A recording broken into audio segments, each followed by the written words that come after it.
So every year I get the same question. I've applied to 20 plus districts and I've only heard crickets help. You're applying to so many districts, you feel like you're on a never-ending hamster wheel of trying to get hired, and you feel like you're doing everything, but nobody's answering you and nobody's calling you for interviews. And the interviews that you do go on, you get told the same thing, that they're hiring somebody with more experience. If this is you, let's talk about it.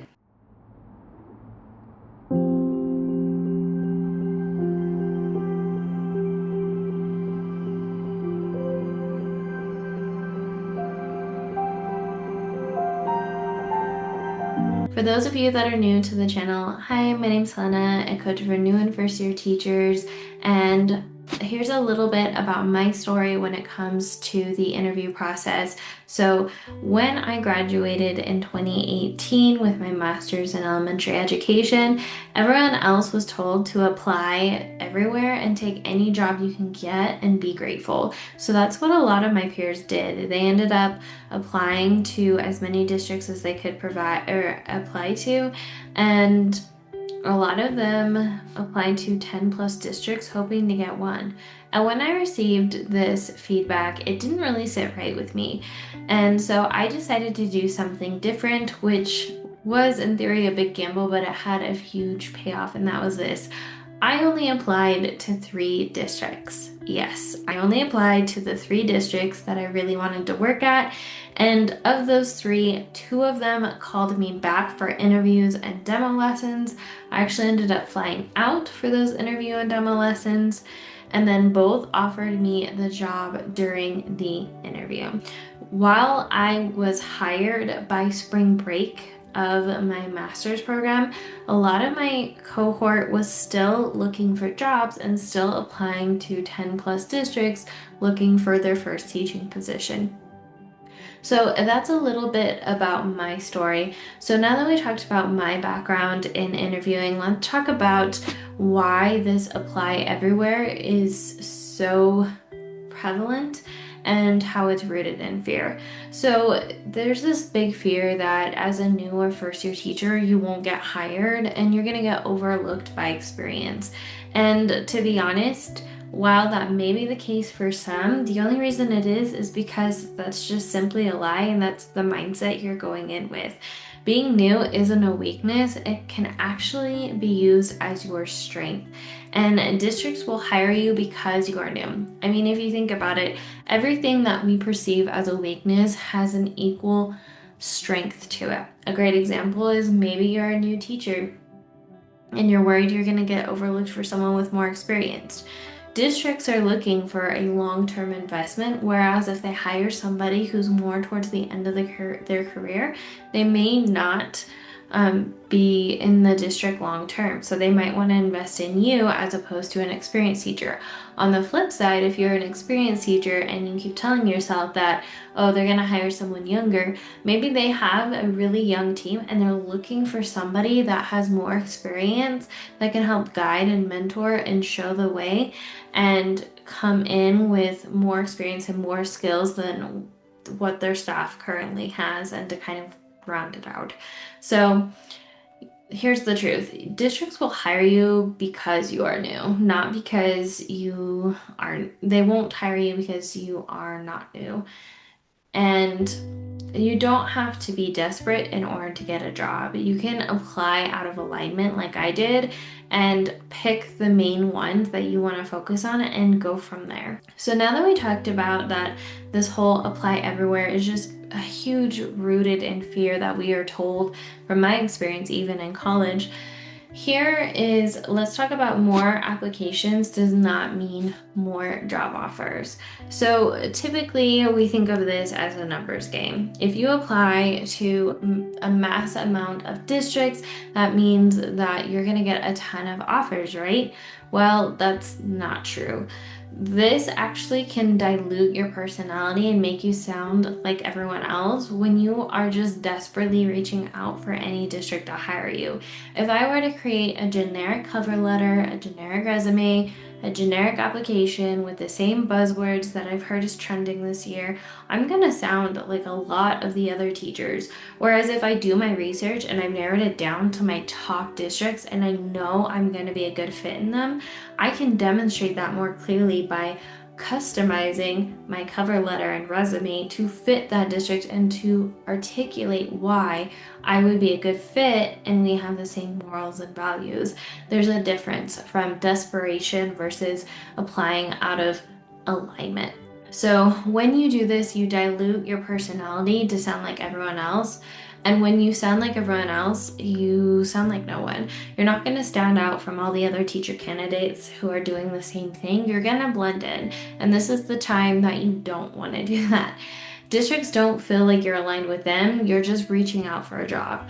As someone who's been on several interview committees, I can tell which teachers are just doing a generic cover letter and resume and searching for any job versus the ones that really do their homework and really do the research on what this district or school stands for and really emphasize that throughout the interview process. And instead, tailor your resume and interview to highlight why you two are in alignment instead of talking about the generic buzzwords that society has decided or culture has decided that is trending this year, and why you two are more aligned than other candidates. And we're going to talk more about this in the coming weeks on how to do that.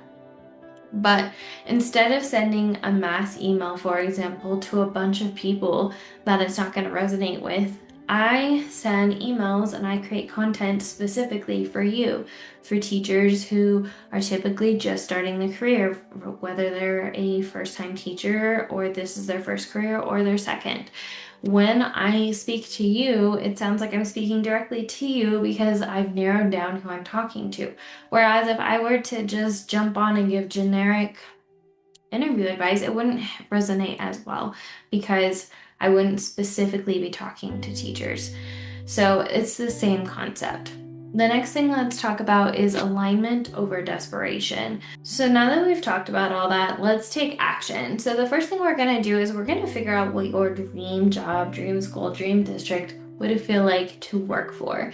So what does it feel like walking in the mornings and showing up every day? Are you greeted by the principal or the supporting staff or the admin? Is everyone quiet and keep to themselves? Do you have a strong team? Are you the only person in your team? Make a dream list of what a dream school or district would feel like. What would you see? What would they be doing? What makes them stand out from other districts? Make a list and don't hold back. Nobody's gonna judge you for your dream list of a school or a district. After you've done that, if no one could be mad at you or judge you, what would your dream district or school look like? And then only apply to those that are aligned, not fake aligned. By this, I mean once you've come up with your aligned district, take some time to actually research the schools that you're applying to and figure out, are these aligned with my dream list or are they very far aligned and I'm gonna have to fake alignment to get hired here? If that's the case, then don't apply there. Only apply to the districts that are really resonate with you and have the same values as you. Districts can tell the difference if you are just sending generic interview applications and emails and cover letters out versus if you have thoroughly done your research and actually figured out what that school and district stands for and you also have the same values. This is what we're going to be doing in this week's challenge. On social media, we're doing an aligned and get hired 30-day challenge. So make sure to tune in wherever you're hearing that from to social media to watch part 1 through part 7 of this week's challenge. Okay, that wraps up why you should stop applying to 30+ teaching districts or teaching positions. Here's a quick recap. So to start off this week's content, we talked about my story, my personal story with interviewing, and then we talked about that applying everywhere is just rooted in fear. It's just something that we are told that scares us into applying to the masses, but by doing so, when we apply to the masses, we sound like everyone, which means like we sound like no one. And then we also talked about alignment over desperation, taking time to come up with your dream list of what a dream district looks like and applying there, and not just applying for the sake of trying to get a job. Here are your next steps if you want to take this conversation further. First thing, I would really appreciate it if you could like and subscribe wherever you're tuning in from. Feel free to send me a message on social media that you tuned into this week's content and what you thought about it.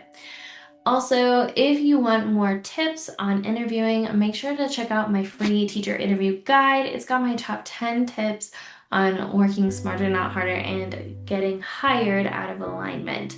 What I like about it is it links to my top 10 podcasts and YouTube videos all in one spot. I have a ton of content now, so this really narrows down to those top 10 most viewed content that are really gonna help you stand out during your next interview.